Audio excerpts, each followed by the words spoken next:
Joining us now is Connecticut Democratic Senator Chris Murphy. Senator, thanks so much for your time tonight. We appreciate you joining us. Now, you, of course, were sworn in just a few hours ago in the second impeachment trial of now former President Donald Trump. You will act essentially as a juror, but also in some cases a victim. I mean, you and your colleagues were in the Capitol the day that rioters stormed the building. Tomorrow will be 3 weeks since that moment. Can you explain why you personally feel impeachment is necessary? I don't think you can skip the accountability phase when you've had a president engaged in an attempted violent insurrection against the U.S. government. That's what happened here. Donald Trump knew what was likely to happen if he turned an angry mob on the United States Capitol. And in fact, many of us, escaped with our lives only because of the grace of God and the heroism of some of the law enforcement professionals that were there. We can't excuse that behavior. And though President Trump is already out of office, impeachment does come with a provision that disallows the president from running in the future. That's serious, it's consequential, and I think it's the only way to make clear to the country that everyone engaged in this attempted insurrection has to bear some consequences. Now, as you know, some of your colleagues on the other side of the aisle say that impeaching a former president is unconstitutional. 45 Republicans voted as such on the Senate floor this afternoon. Since this is uncharted territory here, does it remain an open-ended question at this point? Do you believe that the law is, in fact, on your side here? And do you expect the former president will also challenge the legitimacy of the trial before it ever even gets underway? Well, there's no doubt that it's uncharted territory. We've never tried a president after his term, but we have tried a cabinet official after his term of office was over. And the Constitution does make this specific provision through which impeachment disallows you from running in the future, which seems to suggest that it envisions impeachment occurring both during an official's term, but also afterwards. I understand that it is new territory. My feeling, though, is that Republicans who voted to essentially say the trial was unconstitutional, many of them were probably just trying to avoid having to deal with this trial on its merits and just be able to say that the trial shouldn't be happening in the first place. Let's turn now to COVID relief and President Biden's nearly $2 trillion proposal. The president and his team have repeatedly said just how urgent the need is. No Republican senators have said that they support this plan just yet. Do you expect 10 Republicans to enter into good faith negotiations on this bill? And if not, at what point would Democrats decide, we've got to go this alone?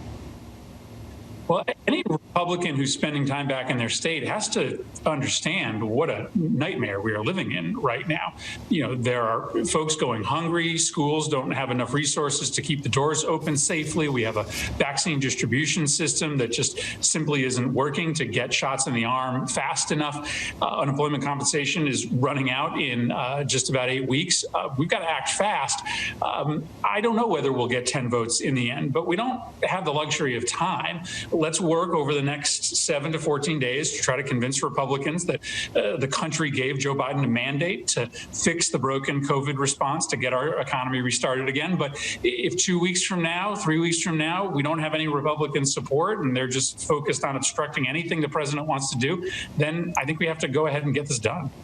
At least 2 Democrats at this point have said that they would not support abolishing the legislative filibuster. A reminder for our viewers at home that the filibuster is the process that allows the minority party to stop legislation unless it has 60 votes. Now, former President Barack Obama has called it a Jim Crow relic. Republicans and Democrats alike have used it to their advantage over past years. If Democrats run into continued stonewalling from Republicans, do you think that your 2 colleagues may change their stance?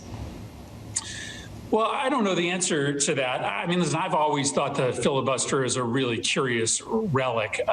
The American people decided to put Joe Biden in the White House and his party in charge of the House and the Senate. And the agenda we're pursuing is a pretty popular one. And so the idea that a minority of senators could stand in the way of really popular things getting done, I think is just fundamentally anti-democratic. The filibuster is not written into the Constitution.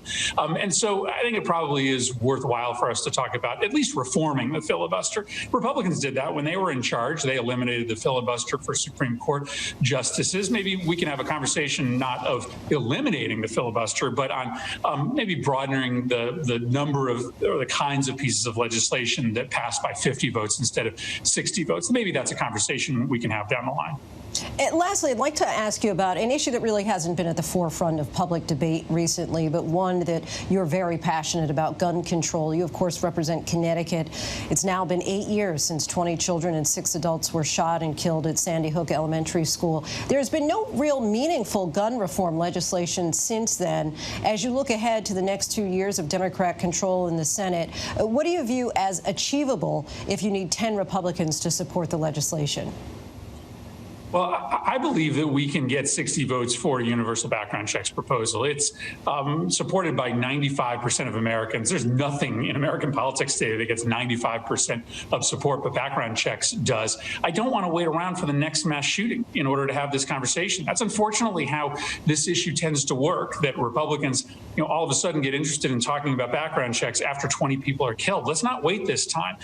Let's sit down and see if we can forge a compromise. We actually came close in 2019. I worked directly with President Trump on language. We didn't get it ultimately to the floor because impeachment got in the way. But there, I think, are bipartisan votes for universal background checks. That'll save thousands of lives in this country if we do it. And I'm hopeful that we'll take it up, soon after these emergency COVID relief and economic packages are brought before the body.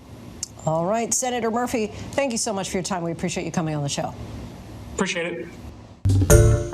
Hi, everyone. George Stephanopoulos here. Thanks for checking out the ABC News YouTube channel. If you'd like to get more videos, show highlights, and watch live event coverage, click on the right over here to subscribe to our channel. And don't forget to download the ABC News app for breaking news alerts. Thanks for watching.